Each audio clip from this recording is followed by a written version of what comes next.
हां बोला. कुठून आले तुम्ही? आम्ही आलो पालगाववरून. हां. तालुका कोरपणा, जिल्हा चंद्रपूर. हां. या गावावरून आम्ही तुमचा प्लॉट बघण्यासाठी आलो. आता किती किलोमीटर? 250-300 होय?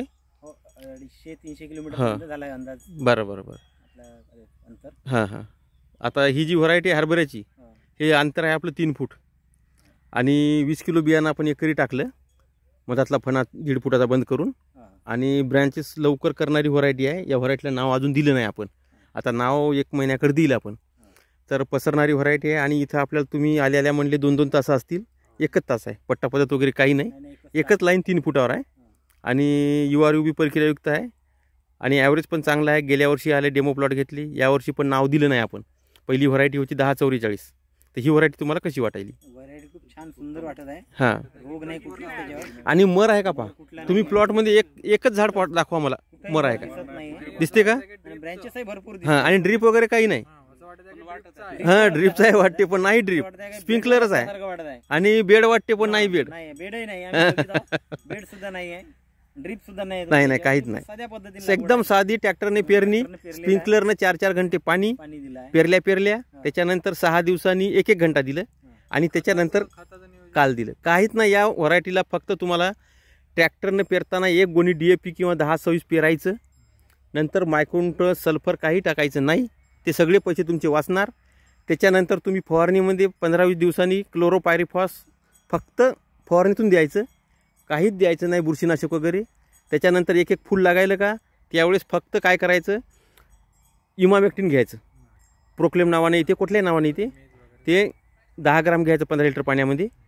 त्यात ॲम्युनो ॲसिड जसं टॉनिक वगैरे, बुरशीनाशक, वरखत 19-19, 052-34 काहीही टाकायचं नाही. बिलकुल नाही टाकायचं. नुसतं DAPचं पेरायचं. ते कीटकनाशक फक्त प्रोक्लेम फवारायचं, इमामेक्टिन किंवा कुठल्या कंपनीचं. आणि बस शेवटची फवारणी कोराजेनची करायची. तुमचे टॉनिकचे, वरखताचे सगळे पैसे वाचतील. काहीच करायचं नाही. कमी खर्चामध्ये कोणी जरी दुकानदार तुमच्या गळ्यात टाकायला समजा वरखत टाका असं होते, फुटवा निघते, याला फुटव्या आपोआपच होतं. तुम्हाला फुटव्याची गरज नाही. आणि फुटव्या जास्त असल्यामुळे याला काहीच करू नका. नुसतं. आणि तुम्हाला कोणी म्हणे याला खुडणी करावं का? आतापर्यंत अशी दवाई बनली नाही फुटव्याची. त्याच्या अंगात गुणधर्म पाहिजे. 659 कापसाला बोंड भरपूर आहेत. अंकुरच्याला थोडे बारीक आहेत. ते त्याचा गुणधर्म आहे. त्याच्या अंगात जेवढी ताकद त्याचा गुणधर्म आहे तसंच करेल ते. या व्हरायटीच्या अंगात गुणधर्म आहे फांद्या करायचा, भरवतच करते. एका झाडाला 1000, 1200, 1500 घाटे लावते. आणि प्रत्येक घाट्यात 1, 2, 3 पर्यंत दाणे राहते. काहीच गरज नाही. खुडायची गरज नाही. काही नाही. शेंड्याला 1, मध्ये 2, बुडाला 3.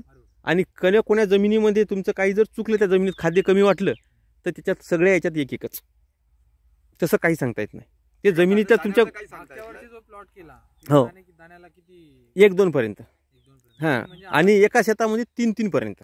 आणि एका शेतामध्ये एक तर झाड असं सापडलं की त्या झाडाला 4च होते पूर्ण. पण ते एकात अशी फिट होती. त्याच्यामुळं काय झालं माहिती आहे का, दाण्याची आकार बारीक आला. हां. त्याच्यासाठी कसं 1 किंवा 2च दाणे पाहिजे. ते झाड राहते तर कंपल्सरी 2 कंपल्सरीच राहते. हां. 3 नको बारीक येते. हां. आणि विशेष म्हणजे आपली व्हरायटी तुम्हाला वरखताची, टॉनिकची गरज नाही, बुरशीनाशकाची गरज नाही. आता तुम्हाला महाग बुरशीनाशक तुम्हाला देते तर एकही बुरशीनाशक टाकायची गरज नाही.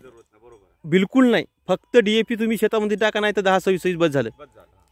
आणि तुमच्या सोबत 10 किलोची सल्फरची बॅग आमच्या पहिल्या व्हरायटीला लागे.